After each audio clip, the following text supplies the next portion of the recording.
Nagpe-prepare kami ngayon para sa banal na misa. Si Father Paul ang mag-misa ngayon. Dito sa high school, sa Nocon, Dikilatan. Sabi, dito ako dati nagtuturo ng katikista sa katikista. Ayoko dito, ang ingay. Mas gusto ko sa elementary. Kaya nagpalipat ako sa kabila, sa elementary. Ay, tinan nyo naman ang mga high school. Magugulo. Hindi ko kaya. Joke lang. Kaya naman natin. Pero mas una ko nalipat kita namin sa elementary. Kulang kasi doon. Habang nag-aantay kay Father Paul ay nag-a-announce lang. Nag-a-announce lang yung mga kailangan.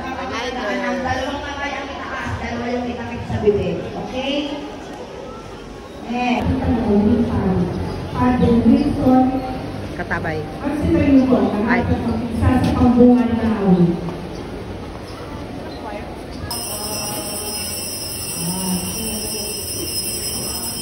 Gitara at ang kaaya-ayang hirap.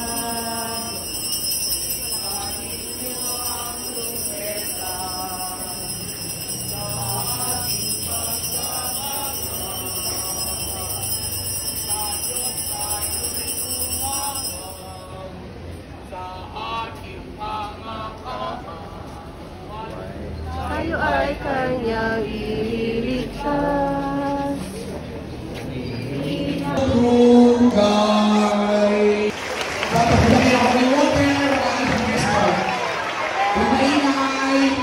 Isang pananampalataya, isang pagbibigyan,